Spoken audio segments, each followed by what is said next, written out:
What is an adverse possession on a property? How do you know if you have it? What are some of the disadvantages and potential financial pitfalls and timelines, especially if you're trying to sell your property? Adverse possession, all about it. I learned all about it because of this property I'm standing on, so I want to inform you, the public, what to look for and how to find out if you have an adverse possession. So we're standing at 126 Hammock Road in beautiful Anna Maria Island. When I listed this property in February 2024, I never would have imagined that I would have to come across or deal with or understand, have a challenge with an adverse possession. I learned about it in real estate school, but that was like 22 years ago. So I had to face, my client and I had to face going up against this adverse possession. So you might ask, okay, what the hell is it? By the way, of course, I'm not an attorney. I would always recommend that you seek out counsel when it comes to something like this, which is a cloud on title, and it would really impact the sale of your property. Number two, I'm definitely not a financial advisor, an accountant, or all those things. So just know that this is from a real estate agent's perspective, okay? I did look up some of the terminology, and you could do the same too, but obviously I want to make sure that you understand kind of what I went through and how we got our way around it, or through it, I should say. It was a challenge. So by definition, an adverse possession is a legal principle that allows someone to claim ownership of a property through continuous possession, even if they don't have legal title to it. If that's not scary enough for any homeowner, I don't know what is. It's sometimes called squatter's rights, but that's not the legal term. In Florida, adverse possession is governed by Florida Statutes 95.16 and 95.18. These statutes outline the requirements for an adverse possession, with or without a color of title. I think they call it a cloud on title. I'm not sure if those two terms coincide or the same. Again, I'm not an attorney, so I can't interpret the law. Continuous possession. The possessor must have been in continuous possession of the property for 7 years. No written instrument. The possessor's claim of title must not be based on a written instrument, judgment, or decree. Tax payment. The possessor must pay all outstanding taxes and special improvement liens within 1 year of taking possession. So I'll stop right there. So in this case, we went to contract, and they always pull up a title search, a lien search, to make sure there's no liens and no clouds on title, the taxes are paid. Well, they had found during that title search that there was a cloud on title, which was this adverse possession. Basically, someone laying claim to part of it. Actually, I think per the new survey, kind of went into the pool area here and on out into the mangroves and the waterway. So another party was laying claim to that part of the property. So I'll get into what happened after this. So, okay. So taking possession. Property return. The possessor must return the property to the county property appraiser within 30 days of paying the taxes. I don't really know what that means, but I guess it just means paying taxes on that part of the property. And then last part of the definition, most cases of adverse possession can be prevented by politely asking the trespasser to leave. If that doesn't work, a lawyer can be retained to take the next steps. So again, in this case, nobody was occupying the property.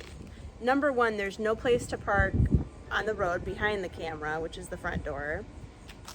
And legally, nobody can park on the dock because they own the dock and they own the property here. So you'd have to pass through the dock, and they don't own the waterway, the rights to the waterway, because it's an easement for all of the public to use.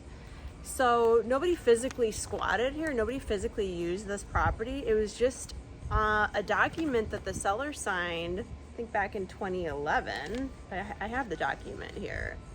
Back in 2012, August 2012 is when they signed it. So they knew about it, but so much time had passed, like you can understand why a seller might forget that something like this happened. Well, let's talk about, like, how would you know you have an adverse possession? I mean, 99.9% of you wouldn't even have it, right? But how would you know you have it? So in Florida, you will be notified if someone files an adverse possession claim against your property.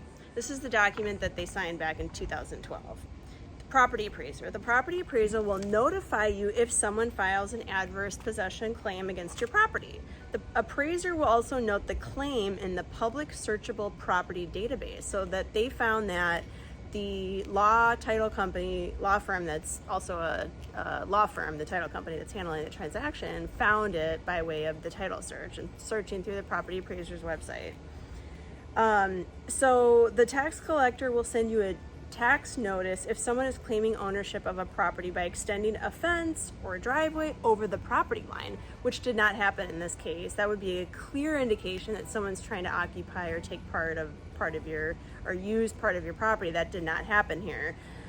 It's just so strange because in my 22 years I have never seen this, and most agents haven't experienced it. I'm glad I have, because now I know how to go about it and handle it. Obviously, the first thing would be to retain an attorney on your behalf, 100%, because I am certainly not an expert in this. So the very first thing that we did was we created a new property description, and also simultaneously paid the seller, I should say, paid that part of the property taxes in full. I think for that it was like 12-year period. I thought it was going to be some astronomical number, but because it was such a small, tiny sliver of land without any actual real property on it, for that period of time, I think it was less than $100. So that was good. So then you record it in the tax assessor's office and make sure that both legal descriptions are paid in full taxes, and you have a receipt that you, the owner, the rightful owner, paid those taxes during that 7-year period, because you have 7 years to claim that you own part of this property. And if the other party had paid the taxes, we would have had to go to court. So also it goes on to say you may also become aware of an adverse possession claim if 1, you witness someone using or occupying your property without authorization, and the neighbors or third parties notify you. Again, that was not the case here. If you receive notice of an adverse possession claim, you should quickly respond. Ignoring the claim or delaying your response could be interpreted as agreement to the claim. You should also gather evidence of ownership, such as the deed, title insurance, and property taxes. Again, I'm not an attorney, but I would say any and all of the utilities dating as far back as possible, like any utility bills, maintenance bills, lawn care, changing of the roof. I mean, any receipt that you have would be really ideal in proving your case. Again, thinking if you have to go to court, you have to prove that you've owned this property and paid for all the maintenance. Nobody else has used the property, and you have to prove that in court, right? So lastly, what are the solutions? Okay, the very first thing I recommend, like I said, is hire an attorney, because again, this is above my purview. This is above my education level. I can't interpret the law. This is above my pay grade as just a realtor. So obviously, number 1, acting quickly. Take action as soon as you notice signs of trespassing. The sooner you act, the better in preventing the claim. Communicate. Contact the person using your land. So in this case, that's what we did. The attorney filed a written notice to the parties.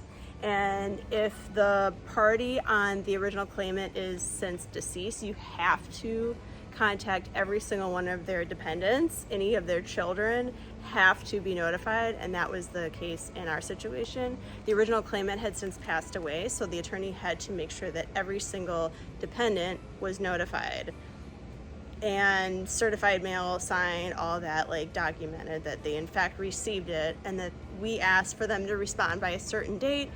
What we did was we asked for them to sign the quitclaim deed over to us, and then that would be open and shut case. But in my mind, I was thinking, well, they're gonna look up the property and they're going to see that it's worth over $2 million, and they're gonna try to come and get some money out of my seller.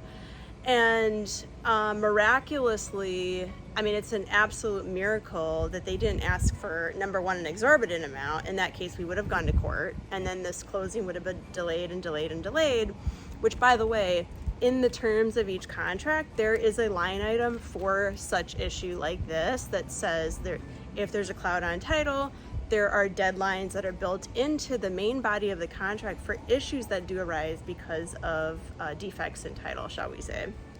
So file a lawsuit, communicate, apply for an injunction, negotiate a deal, mediation, hire a lawyer. Honestly, this hire the lawyer is at the end. It should be at the very top, because I wouldn't pretend. Like, there's a reason why you hire an attorney to go to court, right? Just like you hire an agent to sell your property.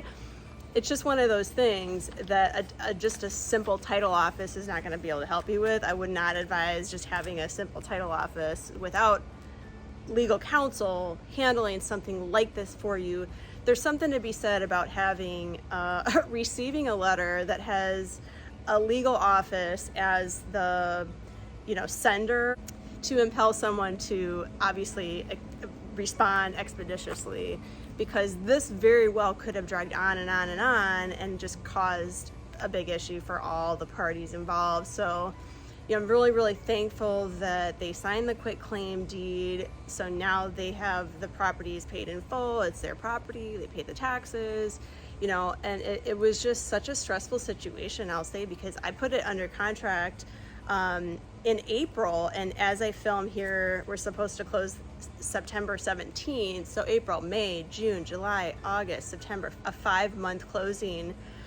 We were kind of getting ready to prepare a file for court. I had everything kind of really itemized in my file for the client. I had all the documentation just since the beginning, very, very organized in case that we had, they asked me for anything. I would easily be able to help provide that to them should the attorney need.